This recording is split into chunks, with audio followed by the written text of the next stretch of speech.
ठीक है। तो अब लास्ट क्लास में हमने प्राइवेट कंपनी तक छोड़ा था, तो आगे से कंटिन्यू करते हैं। ठीक है। प्राइवेट कंपनी, ठीक है, तो यहाँ पे सबसे पहले है, अब ये कंपलसरी हो गया कि ताकि पीपल को भी पता चले, लोगों को पता लगे कि ये क्या है, प्राइवेट कंपनी है, ठीक है, और इसकी क्या है, लिमिटेड लायबिलिटी है। अब इसका डेफिनेशंस देख लेते हैं।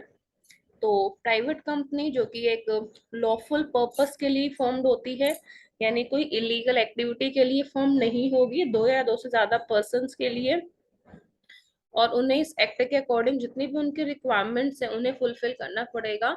और मेन रिक्वायरमेंट्स क्या होती है, आर्टिकल ऑफ एसोसिएशंस की रिक्वायरमेंट है, ठीक है, और इसके अंदर मेमोरेंडम में क्या ऑब्जेक्टिव है, कितने डायरेक्टर्स हैं, मेंबर्स हैं, किन किन की क्या क्या ड्यूटीज एंड रिस्पॉन्सिबिलिटीज है।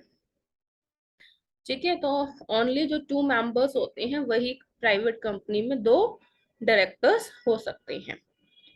अब है एग्जाम्पशंस, प्रिविलेजेस क्या क्या दी गई हैं, ये वाला इंपॉर्टेंट है कि कंपनी को क्या क्या चीजें इंपॉर्टेंट में प्रिविलेजेस में मिलती हैं। ठीक है, सिर्फ इसका थोड़ा सा ही, ये इतना ही पार्ट कवर करेंगे, ज्यादा इसमें पार्ट कवर नहीं करना। जैसे मेन क्या है कि कंपनी को क्या क्या चीजें मिलेंगी, ये बताया किसने, कंपनीज एक्ट में हमें पता चला। कंपनीज एक्ट 2013 में हमें ये इंफॉर्म मिला, ठीक है, इंफॉर्मेशन मिली। तो जो हमें कंपनीज एक्ट के अंदर इंफॉर्मेशन मिली, तो the central government has been empowered, तो सेंट्रल गवर्नमेंट एम्पावर्ड की गई है कि ताकि वो पब्लिक इंटरेस्ट में इशू करने के लिए, ठीक है, वो यहाँ पे सब कुछ इंफॉर्मेशन दी गई है कि इस टाइप की कंपनी है, वो किस तरीके से अडॉप्ट कर सकती है नोटिफिकेशन इन सब के द्वारा। तो आपको सिंपल इतनी सी बात ध्यान रखनी है कि कंपनी में किसने दिया, सेंट्रल गवर्नमेंट ने दिया प्रिविलेजेस, एग्जाम्पशंस हैं। और वो हमें सेंट्रल गवर्नमेंट में भी नहीं, वो हमें यहाँ पे सिंपल जो हमारे पास कंपनीज हैं, एक्ट है 2013, उसके अंडर हमें इंफॉर्मेशन में मिला। तो companies act 2013 confer certain privileges on private companies which are not subsidiaries of the public company। ठीक है, यानी कि भाई कहने का मतलब है ये सिर्फ उन्हीं को प्रिविलेजेस देगा जिनका कोई भी लिंक नहीं है गवर्नमेंट कंपनी से। मान लीजिए कि मैं गवर्नमेंट, मेरी प्राइवेट कंपनी है, मेरी प्राइवेट कंपनी है, ठीक है, उसका जो मेन है कंपनी, वो होल्डिंग कंपनी क्या है, वो गवर्नमेंट कंपनी है, और लेकिन मेरी सब्सिडरी जो है वो प्राइवेट कंपनी है, ये रूल भी नहीं चलेगा।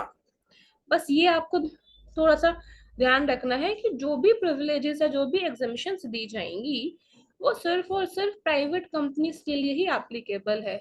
क्यों दी गई है, क्योंकि देखिए, गवर्नमेंट कंपनी है, मान लीजिए कि उसके स्टाफ की सैलरी है, तो वो तो सरकार ही देगी ना, ठीक है, वहां का इलेक्ट्रिसिटी का बिल गवर्नमेंट ही पे करेगी ना। अब प्राइवेट कंपनी है, वहां तो गवर्नमेंट उतनी ज्यादा छूट नहीं दे सकती है ना, ठीक है, तो उतनी ज्यादा मतलब देती है छूट, आपको प्रिविलेजेस देती है, आपको एग्जाम्पशंस है, वो सब कुछ दिया जाता है, लेकिन आपको सिंपल एंटायरली प्राइवेट कंपनीज ही बनना पड़ेगा। ये भगवान।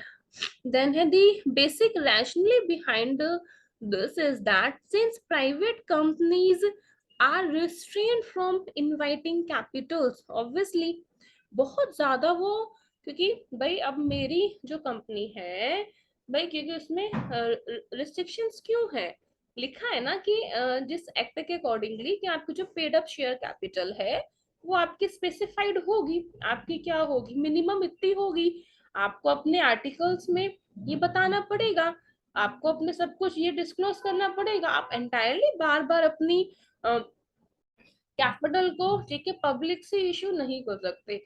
ये रिस्ट्रिक्शंस क्या है कि भाई आप इतना सारा पब्लिक का पैसा लेके भाग भाग गए, तो private limited companies are restrained from inviting capitals and deposits from the public, ठीक है, तो not much public interest is involve in their affairs, ठीक है, तो बहुत ज्यादा पब्लिक का इंटरेस्ट भी मतलब अफेयर्स में क्या है कि बहुत ज्यादा, अब सिंपल सी सी बात है, यहाँ पे अगर आप शेयर कैपिटल को इशू करते हैं, बहुत ज्यादा इशू होगी, तो आपकी ऑनरशिप डाइल्यूट होगी। ठीक है। और जब ऑनरशिप डाइल्यूट होगी, अगर आप इक्विटी शेयर्स करते हैं तो आपकी ऑनरशिप डेफिनेटली डाइल्यूट होगी। और आपका जो राइट्स है, ठीक है, जो मैनेजमेंट में कंट्रोल करने का जो राइट्स है, मान लीजिए कि जो मैक्सिमम शेयर्स हैं, जैसे एक पर्सन ने लिए हैं, ठीक है, उसने 20% के शेयर्स ले लिए, तो उसके जो डिसीजन है, उसके जो राइट्स है, कहीं ना कहीं आपको अफेक्ट जरूर करेंगे, आपके अफेयर्स में करेंगे।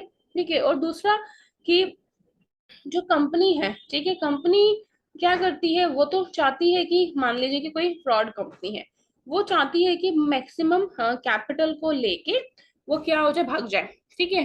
तो इस सेंस से भी अगर हम बात करें, और अगर हम ये भी देखें कंपनी के सेंस से भी, कि जो उनका जो मैनेजमेंट में राइट होता है, वो क्या हो जाता है, वो शेयर हो जाता है। तो उस सेंस में भी हमें, ठीक है, बहुत दिक्कत हो जाएगी।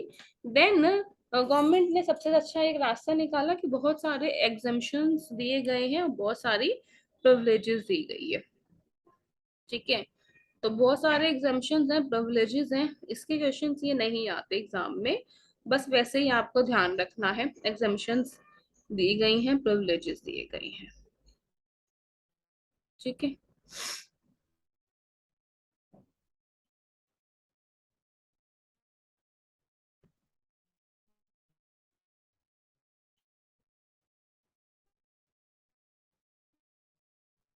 ये वाला सिंपल सा है, स्पेशल ऑब्लिगेशंस क्या होती हैं। स्पेशल ऑब्लिगेशंस में खाली वही सब लिखा है, इनवाइट करना कंपनी को, मेन यहाँ से है, ये वाला थोड़ा सा पार्ट इम्पोर्टेंट है, ये लिखा हुआ। ठीक है। वेयर है कंपनी, अगर एक प्राइवेट कंपनी है तो वो अपने आर्टिकल को चेंज कर सकती है, ये तो हमने पहले भी डिस्कस किया था। ठीक है। अगर उसको लगता है कि नहीं, मेरी ये रिस्ट्रिक्शंस हैं, मुझे ये रिस्ट्रिक्शंस मुझे रोक रही है मेरा काम करने के लिए। देखिए, अगर आप स्टार्टिंग में, ठीक है, सबसे स्टार्टिंग में जो ना जो कंपनी होती है वो ऐसे ही करती है, क्या कंपनी अपने आप को ताकि उसको फर्स्ट टाइम पे रजिस्ट्रेशन बहुत जल्दी हो जाए, तो वो अपने आर्टिकल ऑफ एसोसिएशन में, मेमोरेंडम में बहुत ही सिंपल सिंपल ऑब्जेक्टिव्स रखती है, क्योंकि आप पहली बार रजिस्टर्ड कर रहे हैं और बहुत ज्यादा कैपिटल के साथ कर रहे हैं, तो वो भी गलत है। ठीक है। अगर आप अपनी कैपिटल लेके आ रहे हैं तो दिख तो सही है, लेकिन अगर आप इशूइंग कैपिटल से कर रहे हैं तो कंपनी को, तो रजिस्ट्रार उस केस में बहुत, ठीक है ना, टाइम लगा देते हैं आपकी कंपनी को रजिस्टर्ड करने के लिए। ठीक है। तो आप बाद में करना चाहे, सबसे पहले ये ऐसा गवर्नमेंट ने क्यों किया है, क्योंकि ये भी रीजन अच्छा है कि अगर कोई कंपनी, अगर, ठीक है, वो एंटायरली आउटसाइड कैपिटल के ऊपर डिपेंडेंट होके काम करना चाहती है, तो उसके पास ऑलरेडी अपना जो इनकॉर्पोरेशन कॉस्ट है, जो इंफ्रास्ट्रक्चर की कॉस्ट है, फिक्स कॉस्ट है उसकी काफी ज्यादा आएगी, देन उसकी रनिंग कॉस्ट भी ज्यादा आएगी, और देन उसके पास डेट्स है वो भी अगर ज्यादा आएंगे, तो डिविडेंड ज्यादा पे करना पड़ेगा, तो कंपनी प्रॉफिट कैसे मेक करेगी। यहाँ थोड़ी सी रिस्ट्रिक्शंस होती हैं। देन अगर कंपनी को लगता है कि नहीं, कंपनी अपनी 60% जो कैपिटल है वो खुद से लेके आई है और 40% वो, ठीक है, आउटसाइड से रेज कर रही है, तो ऐसे केसेस में रजिस्ट्रेशन इजीली हो जाता है। लेकिन अब बाद में आप चाहते हैं कि मैं अपनी कैपिटल को इश्यू करूं, आप कर सकते हैं, क्योंकि स्टार्टिंग का तो जो आपकी नींव है वो तो मजबूत हो गई ना, कि यस कंपनी के पास पैसा है। ठीक है। कंपनी एक नए नए प्रोजेक्ट्स में इन्वेस्ट करती है, तो वही सेम चीज है कि मार्केट में अपना नाम तो आपको खुद से कमाना पड़ेगा। ठीक है।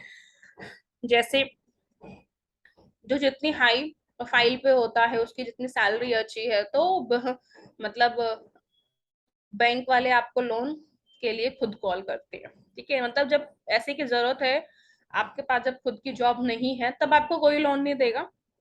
ठीक है। तो वही सेम चीज यहाँ कंपनी के साथ है। तो रिस्ट्रिक्शंस हैं, ठीक है, आप उनको नहीं लेना चाहते हैं, नहीं, आपको लगता है कि ठीक है, स्टार्टिंग में आपको सभी रिस्ट्रिक्शंस के साथ काम करना पड़ता है, बाद में आप उनको ऑल्टर चेंज करा सकते हैं। ठीक है। तो यहाँ पे सिंपल लिखा है इट, ठीक है, अगर आप में लगता है कि आपने कोई आर्टिकल को मतलब तोड़ा है, चेंज किया है, तो वो आपकी जो प्राइवेट कंपनी नहीं मानी जाएगी। ठीक है। फर्दर क्लासिफिकेशन क्या होता है, तो हमारे पास, ठीक है, जे जे ईरानी कमेटी ने रिकमेंड किया था कि कुछ हमारे पास जो बहुत ज्यादा मल्टीपल कंपनीज की क्लासिफिकेशंस ये आने लग गई थी कि कंपनी ना कभी कभी क्या करती है, बहुत ज्यादा ऐसा जब कंपनी को बहुत अच्छा कंपनी ग्रो करने लग जाती है, उसकी कंपनी की प्रॉफिट मेकिंग बहुत अच्छी हो जाती है, और जब कंपनी की प्रॉफिट मेकिंग बहुत ज्यादा अच्छी हो जाएगी, ठीक है, तो private company can further be classified into a 1% company. तो उसने सारे शेयर्स, कंपनी ने अपने सब कुछ वापस ले लिया शेयर होल्डर्स से, सबके उसने पैसे पे आउट कर दिया। भाई मुझे लगता है कि नहीं, मैं सफिशिएंट हूँ, ठीक है। देखो, मैं हमेशा अपनी ओनरशिप, मेन क्या होती है, अगर मेरे पास इतना फंड है कि मैं 100% अपनी ओनरशिप से कंपनी स्टार्ट कर सकती हूँ, तो उससे अच्छा क्या है, तो वही है, आप बाद में कन्वर्ट कर सकते हैं, ठीक है। आपकी खुद की प्राइवेट कंपनी थी, जब कंपनी बहुत अच्छा प्रॉफिट अर्न कर लेती है, इन्वेस्टमेंट्स भी काफी कुछ कर रही है, ठीक है, तो वो क्या करती है, अपनी 1% कंपनी में उसे कन्वर्ट कर सकती है, ठीक है। तो 1% कंपनी से जो क्वेश्चन है बहुत ज्यादा अब एग्जाम में आ रहे हैं, ठीक है, पर मैक्सिमम पब्लिक और प्राइवेट कंपनी से मैं नहीं देखती कि इतने ज्यादा क्वेश्चंस आते हैं।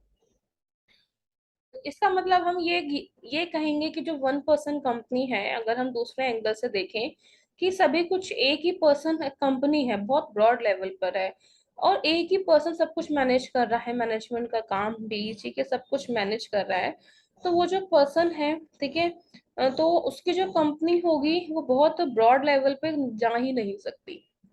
अगर एक 1% कंपनी देखा जाए, तो 1% कंपनी को हम एक स्मॉल कंपनी भी बोल सकते हैं। कहने का मतलब है कि वो और ज्यादा पार्टिसिपेशन किसी का नहीं चाहता, तो उसका जो काम होगा ऑब्वियसली, एक पर्सन है, क्योंकि कंपनी में काम बहुत होते हैं, आपको पता है, ठीक है, ऑनरशिप में भी होना, फिर देन उसका डायरेक्टर्स, क्योंकि जितनी बड़ी कंपनी होगी उतने ही ज्यादा number of workers, number of management, directors, independent director, सबकी हमें रिक्वायरमेंट पड़ेगी। तो बीइंग का 1% कंपनी, तो वो एक स्मॉल कंपनी होगी, तो वो एक माइक्रो बिजनेस होगा, और उसका एंटरप्रेन्योरशिप भी क्या होगी, छोटी होगी, ठीक है। अब है कि देखा जाए तो बहुत सारे में, यूके, ऑस्ट्रेलिया, सिंगापुर, इन सब में भी आप एक सिंगल पर्सन एक कंपनी को फॉर्म कर सकता है। सभी जगह अब इसका धीरे धीरे जो है वजन आ रहा है। अगर हम देखें यहाँ पे, यूएस में बहुत सारी स्टेट्स हैं, उन्होंने सिंगल पर्सन की एलएलसी, ठीक है, लिमिटेड लाइबिलिटी कंपनी, इनको भी ऑपरेट कर दिया। जैसे आपने पता है कि जो सोल प्रोप्राइटरशिप होती है, अगर वो खुद ही एक ओनर है, तो उसकी लाइबिलिटी लिमिटेड नहीं रहती, ठीक है, होता ही ऐसा केस है। लेकिन यहाँ एक कंपनी कर दिया हमने कि 1% है, भाई उसने, भाई वो इतना अच्छा ग्रो कर रहा है कि वो चाहता है कि वो अपना खुद का मैनेजमेंट खुद संभाले, 100% शेयर्स वो खुद का ले, ठीक है, तो सिंगल पर्सन होना चाहता है, कोई दिक्कत नहीं है, हो सकता है।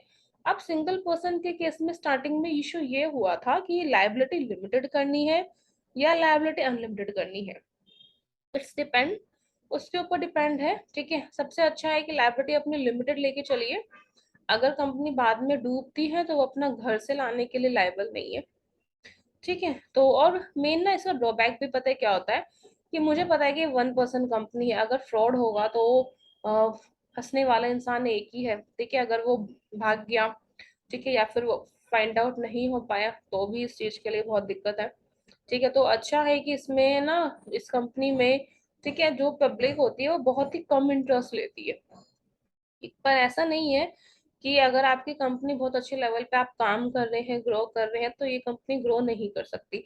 तो हर पॉइंट से आपको सोचना है, ठीक है, हर एंगल से आपको इसके एक्सपेक्ट्स को सोचना है। जैसे 1% अलाउ करती है, ठीक है, अपनी लिमिटेड कंपनी को स्टार्ट कर सकती है 1 लाख युआन के साथ, मिनिमम कैपिटल के साथ, ठीक है। तो सब में इसकी अपनी अलग अलग है। तो डिफरेंस क्या है सोल प्रोप्राइटरशिप एंड 1% कंपनी में, से पहले देखिए, 1% सोल प्रोप्राइटरशिप से डिफरेंट होती है, क्यों, क्योंकि ये एक सेपरेट लीगल एंटिटी है, ठीक है, और जो कि प्रमोटर और कंपनी को अलग अलग करती है, क्योंकि आपको पता ही है कि जो कंपनी को जो प्रमोटर है, ठीक है, जो कंपनी को प्रमोट करते हैं, जो उन कैपिटल को इश्यू करते हैं, वो अलग है, और कंपनी क्या है वो अलग है, ठीक है। और पर्सन्स की सोल प्रोप्राइटरशिप में लायबिलिटी लिमिटेड नहीं होती है, ठीक है। लायबिलिटी क्या होती है, अपने इंडिविजुअल अपनी एसेट्स तक भी एक्सटेंड की जाती है सोल प्रोप्राइटरशिप में। लेकिन वन पर्सन कंपनी में जो लायबिलिटी होती है वो क्या होती है, वन पर्सन कंपनी में जो लायबिलिटी है वो, ठीक है, आपकी लिमिटेड होती है। सबसे अच्छा बेनिफिट है कि आप एक पार्टनरशिप से अच्छा, अगर आप सोल प्रोप्राइटरशिप खोलना चाहते हैं उससे अच्छा है कि आप कंपनी खोल लीजिए, उसमें आपकी लाइबिलिटी भी क्या है, लिमिटेड होगी, ठीक है। अब है ओपीसी की क्या पोजीशन है, तो सेक्शन इसका प्लीज ध्यान रखिएगा कि 2 सबसेक्शन 62, ठीक है, वही है कि वन पर्सन कंपनी का मतलब है कंपनी जिसके पास सिर्फ एक ही पर्सन है, ठीक है। वन पर्सन कंपनी में मिनिमम ऑब्वियसली वन डायरेक्टर की जरूरत है, ठीक है। लेकिन वन पर्सन कंपनी का जो नेचर है वो प्राइवेट कंपनी है, यानी कि प्राइवेट मेंबर ही है, जिसमें एक मेंबर और इसमें एक डायरेक्टर है, ठीक है। आइदर एक कंपनी लिमिटेड होती है शेयर्स के साथ भी, गारंटी के साथ भी, मतलब कंपनी को आप कैसे भी फॉर्म कर सकते हैं। अगर वो अनलिमिटेड लायबिलिटी के साथ भी फॉर्म होना चाहती है तो कोई दिक्कत नहीं है। अगर उसका वो चाहता है कि ठीक है मैं घर से पैसा लेके आने के लिए वो सक्षम है, तो वैसा भी एग्री हो सकते हैं, ठीक है। अब यहाँ पे दिया हुआ है rule third of the companies rules 2014 के अंदर, वन पर्सन कंपनी है जैसे only a natural person who is an Indian citizen है, एक नेचुरल पर्सन जो कि इंडियन सिटीजन है और इंडिया में रहता है, shall be eligible to incorporate a one person company, incorporate कर सकता है। बहुत सिंपल है, या तो उसका सोल मेंबरशिप बन बन सकता है। पर्सन है वो इंडिया में रेजिडेंट होना चाहिए, ठीक है।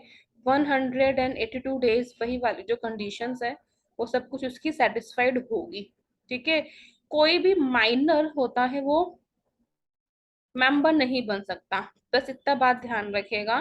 क्योंकि उस केस में क्या होता है, अगर वन पर्सन कंपनी के केस में कोई केसेस होते हैं या फिर वो डिफॉल्ट पे केसेस होते हैं, तो उसमें पनिशमेंट भी बहुत अच्छी दी जाएगी। और अगर आप जो डिनाइल को पनिशमेंट दे रहे हैं तो उसके लिए नहीं हो पाएगा पनिशमेंट हम, ठीक है, उतनी स्ट्रिक्ट नहीं दे पाएंगे, क्योंकि अगर कोई भी फ्रॉड, तो इसीलिए हम उसको प्रोहिबिट करते हैं, ठीक है।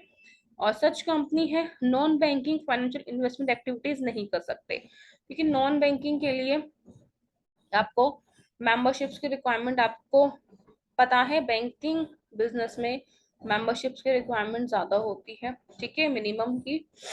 एंड देन कंपनी है वो, ठीक है, बाद में कन्वर्ट नहीं हो सकती, ध्यान रखना। वन पर्सन, हाँ आप नॉर्मल कंपनी को वन पर्सन में कन्वर्ट कर सकते हैं, लेकिन वन पर्सन कंपनी को क्यों, इसके पीछे रीजन है।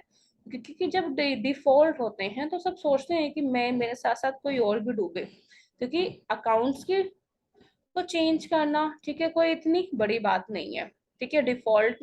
तो इसीलिए इस केस को ध्यान रखते हुए एक पर्सन जो सच कंपनी है वो दूसरी कंपनी में कन्वर्ट नहीं हो सकती, ठीक है। बाकी तो वही है, वो एक नेचुरल पर्सन है, ठीक है।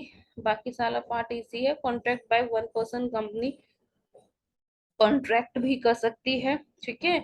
तो जैसे सेक्शन में लिखा हुआ है कि employ shall inform the registrar, को इन्फॉर्म कियागा हर कॉन्ट्रैक्ट के बारे में जो कंपनी, ये वाला सेक्शन इंपॉर्टेंट है, इसको प्लीज ध्यान रखना।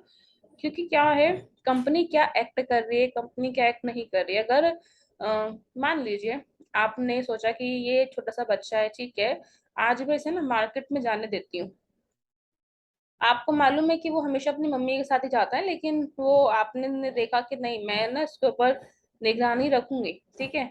आपने अपने बालकनी से जैसे देखा कि वो बच्चा कहाँ कहाँ जा रहा है, कहाँ कहाँ क्या कर रहा है, ठीक है, आपने फिर देखा कि नहीं, फिर आपने इन्फॉर्म किया या आपने किसी को भेजा कि आप बच्चे को ये बोलने के लिए कि आपको इस वाली दुकान में नहीं जाना, लाइक क्या कि चेक करना, ओवरव्यू करना। तो वही हमारी गवर्नमेंट करती है वन पर्सन कंपनी के साथ। अगर इतना बड़ा गवर्नमेंट ने स्टेप लिया है कि अगर कंपनी, ठीक है, एक ही पर्सन इसको स्टार्ट करना चाहता है, ठीक है। तो आपको हर कॉन्ट्रैक्ट कहाँ पे कंपनी रिकॉर्ड कर रहा है, तो उसके मिनट्स ऑफ रिकॉर्डिंग में रिकॉर्ड होना चाहिए। तो रजिस्ट्रार को इन्फॉर्म करना पड़ेगा आपको, ठीक है, कुछ स्पेसिफिक टाइम पीरियड के अंदर कि भाई कंपनी ने ये कॉन्ट्रैक्ट किया है, ठीक है। एक मेंबर है, ठीक है, डीम्ड किया जाएगा, फर्स्ट डायरेक्टर्स हैं, ठीक है। तो इस तरीके से माना जाएगा कि हाँ कंपनी अगर कौन से केसेस में इन्वॉल्व हो रही है, क्योंकि जब वन पर्सन कंपनी है, अब वन पर्सन कंपनी के साथ आखिर कॉन्ट्रैक्ट सामना सामने कौन सी पार्टी कॉन्ट्रैक्ट कर रही है, ये भी इसमें मैटर में देखा जाएगा, ठीक है। तो person shall inform the registrar about the every contract entered into by the company and recorded in the minutes of the meeting of the board of directors में सब कुछ रिकॉर्ड होगा, ठीक है, कि ताकि उसे बताने के लिए, गाइड करने के लिए मेन चीज है कि अगर उस कंपनी ने कैपिटल इशू भी किया है, तो भी ये देखना पड़ेगा कि कंपनी ने जो कैपिटल इशू की है वो कितनी इशू की है, कहाँ कहाँ से इशू की है, और मेन प्राइवेट इंस्टीट्यूशनल इन्वेस्टर्स इसके अंदर कोई है तो नहीं, जो मतलब सारा का सारा शेयर्स एक दो ही इसमें क्या ले ले, परचेज कर ले। कुछ प्रिविलेजेस बहुत इजी हैं, प्रिविलेजेस में देख लेते हैं। ये इसको बहुत ज्यादा बेनिफिट्स दिए गए हैं, ये एग्जाम में नहीं आएगा, ठीक है। प्रिविलेजेस तो बहुत ज्यादा बड़े हैं, ठीक है। बेनिफिट्स क्या होते हैं, बेनिफिट्स हैं, ठीक है, लाइक इंडिविजुअल एंटरप्रेन्योर को बहुत सारे बेनिफिट्स मिलते हैं, लाइक उसको, ठीक है ना, bank loan, credit loan, market में जा सकता है, लिमिटेड लाइबिलिटी। तो वही लाइबिलिटी, वही जो बेनिफिट्स हैं वो वन पर्सन कंपनी को भी मिलते हैं, ठीक है। लेकिन यहाँ पे है कि, ठीक है, इस न्यू एक्ट के अकॉर्डिंगली कम से कम दो शेयर होल्डर्स तो रिक्वायर्ड है कंपनी को स्टार्ट करने के लिए, ठीक है। यानी कि आपका एक, आपका लिए आप एक ओनरशिप है, तो शेयर होल्डर्स की बात करें तो शेयर होल्डर्स अगर डायरेक्टर एक कर दिया, ओनर एक कर दिया, लेकिन शेयर होल्डिंग में तो कम से कम नाम तो हो कि सारे के सारे जो शेयर्स है वो एक ही पर्सन नहीं खरीदेगा, दो तो होने ही चाहिए, ठीक है। स्मॉल, ये एक अपॉर्चुनिटी दी गई है कि स्मॉल बिजनेस को, ट्रेडर्स को, कि वो लाइक अलग अलग काम में काम कर सके, पोल्ट्री के वर्क में, क्योंकि कंपनी है तो कंपनी मतलब किस तरीके से काम कर रही है, सेलिंग का काम कर रही है, मैन्युफैक्चरिंग का काम कर रही है, ठीक है। क्योंकि मैन्युफैक्चरिंग अलग होती है, देन अगर कंपनी सेलिंग भी कर रही है तो वो अपनी एक कंपनी को रजिस्टर्ड कर देती है, ठीक है। तो ऐसे छोटे मोटे जो लोग हैं, ठीक है, छोटे मोटे जो मतलब पब्लिक है, वो भी अपना काम एक लेवल पे स्टार्ट कर सके, उनको भी एक रिकॉग्नाइजेशन मिले कंपनी के तौर पे, क्योंकि हमें मालूम है कि हम पोल्ट्री के वर्क को, ठीक है, कंपनी नहीं मानेंगे जब तक कि वो कोई बड़ा काम ना हो, ठीक है। तो इसीलिए हमने उनको एक रिकॉग्नाइजेशन दी गई है, तो ये इसका सबसे अच्छा बेनिफिट है, ठीक है। जो अमाउंट होती है वो भी बहुत ही कम है, रिटर्न्स फाइल करने के केस में, बैलेंस शीट में, ऑडिट के केस में, ठीक है। तो बहुत सारे बेनिफिट्स कंपनी को दिए गए हैं,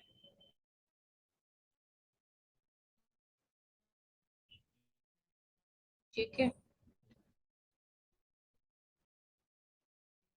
तो ये स्मॉल कंपनी का है, स्मॉल कंपनी के खाली आपको डेफिनेशंस देख लीजिए, ठीक है। स्मॉल कंपनी में लिखा है मीन्स ए कंपनी का पब्लिक कंपनी के अलावा जिसकी पेड अप शेयर कैपिटल है वो 50 लाख रुपीज से ज्यादा नहीं होगी, ठीक है। वो आपकी क्या है, स्मॉल कंपनी है। टर्नओवर जिसकी है लास्ट प्रॉफिट और लॉस अकाउंट में 2 करोड़ से ज्यादा नहीं होना चाहिए, बहुत सिंपल सा है। सब कुछ हो सकता है इसमें, सेक्शन कंपनी रजिस्टर्ड हो सकती है, होल्डिंग कंपनी भी हो सकती है स्मॉल कंपनी, ठीक है, और स्पेशल एक्ट के द्वारा भी रजिस्टर्ड हो सकती है। प्रिविलेजेस नहीं करने हैं, क्योंकि प्रिविलेजेस बहुत ही ज्यादा है, वो आपका मैनेजमेंट में कवर होगा, ठीक है। पब्लिक कंपनी की बात कर लेते हैं। पब्लिक कंपनी का मतलब सबसे पहले तो प्राइवेट कंपनी नहीं होनी चाहिए, ठीक है। और इसके अंदर आपके पास इसी सेक्शंस में क्लियरली मेंशन है कि 7 मेंबर से कम नहीं होने चाहिए इसके अंदर, ठीक है, 7 मेंबर से कम नहीं होने चाहिए। और वही जो 7 मेंबर्स हैं वो अपने शेयर्स को विलिंगली एक्वायर करने के लिए रेडी हैं, ठीक है, इज विलिंग टू पे द प्राइस, ठीक है, मे एक्वायर शेयर्स और डिबेंचर्स, जो सिक्योरिटीज है पब्लिक कंपनी की, वो स्टॉक एक्सचेंजेस में कोटेड होती है, रिकॉर्ड होती है, ठीक है। तो फ्री ट्रांसफरेबिलिटी ऑफ शेयर्स दोनों के केस में ही होता है, ठीक है। बाकी और सब कुछ तो इसमें क्लियर है। कंपनीज बाय गारंटी,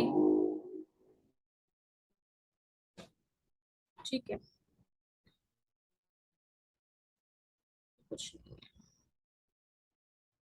बस एक थोड़ा सा ये टॉपिक रह गया, ठीक है। लिमिटेड कंपनी क्या होती है, लिमिटेड कंपनी का, ठीक है, लिमिटेड जो कंपनी होती है, सबसे पहले आपको ध्यान देना है कि यहाँ पे रिस्ट्रिक्शंस है, ठीक है। रिस्ट्रिक्शंस किस किस चीज की है, रिस्ट्रिक्शन सबसे पहले है शेयर्स की, फिर उसके बाद है गारंटी की, एंड देन है अनलिमिटेड कंपनी की। गारंटी से शायद एक क्वेश्चन है, वो लास्ट टू लास्ट ईयर आपका पूछा गया था, बाकी उसमें से नहीं आया था। एक 1% कंपनी का आया था, ठीक है, और एक इसका आया था खाली गारंटी का। तो कंपनीज लिमिटेड बाय शेयर्स के द्वारा हमें ये स्टडी करना है।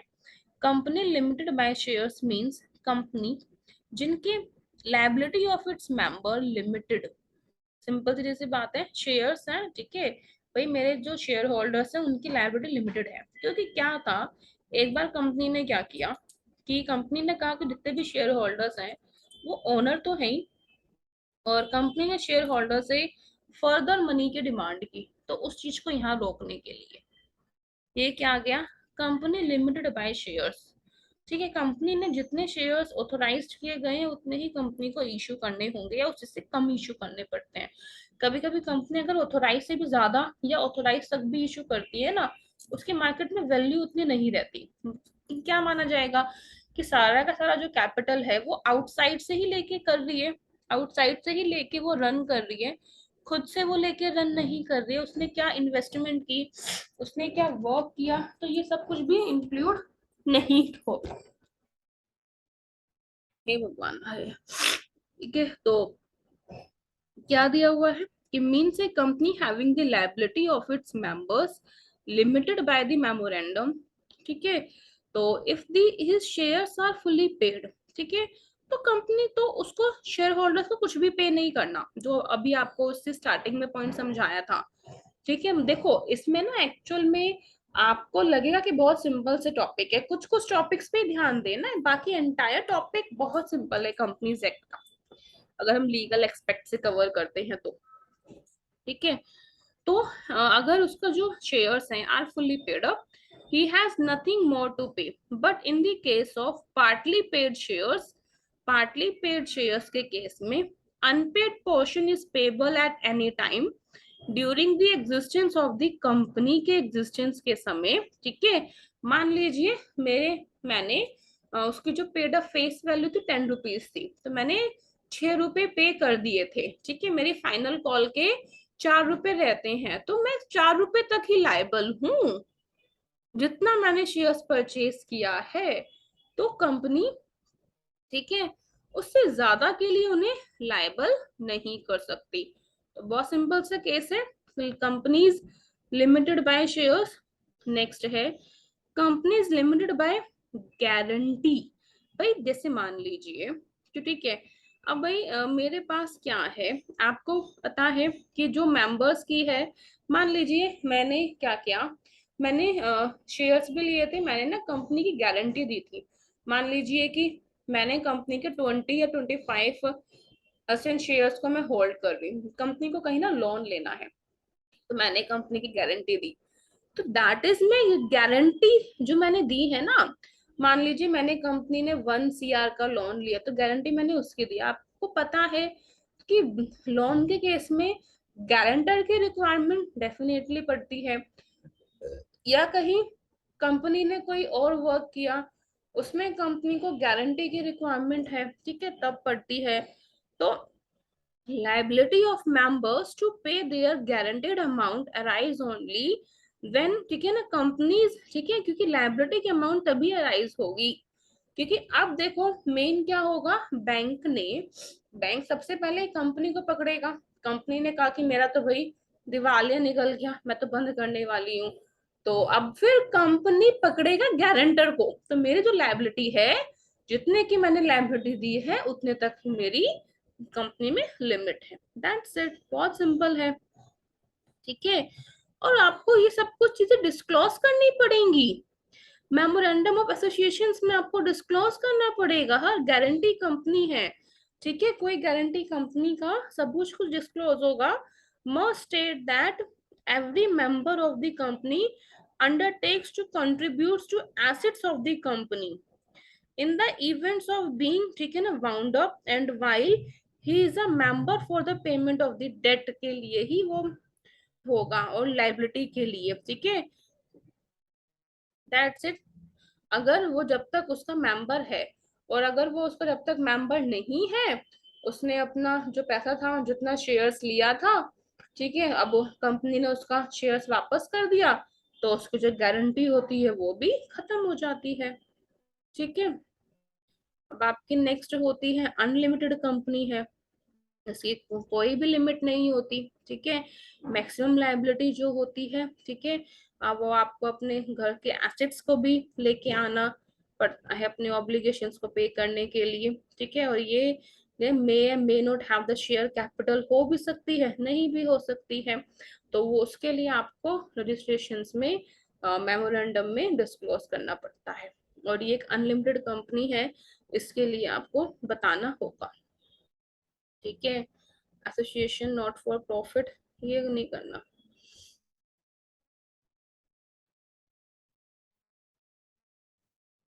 ठीक है, दैट्स इट, कवर हो गया। ठीक है, तो वही चार्ट है, आपको उसमें से कवर करना। वन पर्सन, इसमें से स्मॉल स्मॉल टॉपिक ही आते हैं, ज्यादा ब्रॉड टॉपिक नहीं हमें करने हैं। ये लीगल पर्सपेक्टिव से हमें ज्यादा दिया हुआ है। देन हमारे पास क्या है,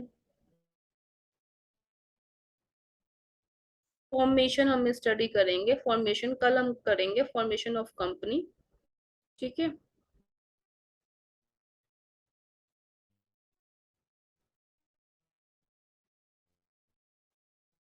ठीक है ना, इनकॉर्पोरेशन ऑफ ए कंपनी है। इसी के अंदर स्टार्टिंग में ऑब्जेक्टिव होगा, वो हम कल कवर करते हैं। Thank you class. ठीक है, तो कल मैं जो क्लास लूंगी आपकी ना 12 12 बजे ले लूंगी। ठीक है, 12 बजे कल आपकी ऑनलाइन क्लास होगी, 12 से 2, एंड देन आपकी फिर 1 घंटे का गैप देके देन दोबारा क्लास लूंगी, तभी सिलेबस पूरा हो पाएगा। Okay ma'am. Okay, okay ma'am, bye ma'am ये वाला जो पेज नंबर पीडीएफ, हाँ पीडीएफ में आपको ना मेल कर दूंगी मैं आपको, और आप पूर्व से आप दोनों प्लीज ले लीजिएगा। Yes ma'am. And ma'am page number भी आप उसमें एलोकेट कर देना, जो आपने अनलिमिटेड हाँ कंपनी से लेके जो हमारे स्टार्टिंग की जो ठीक है, कंपनी ठीक थी है, ना, हाँ हाँ मैं ओपीसी उसमें अनलिमिटेड वगैरह, एक उसका मिनट। पेज नंबर एलोकेट, क्योंकि बड़ी पीडीएफ है ना। हाँ बहुत ज्यादा बड़ी है, ये पूरी सीएस की बुक की पीडीएफ है। ठीक, यस मैम। ठीक है, मैं कर दूंगी उसमें। Thank you ma'am. ओके।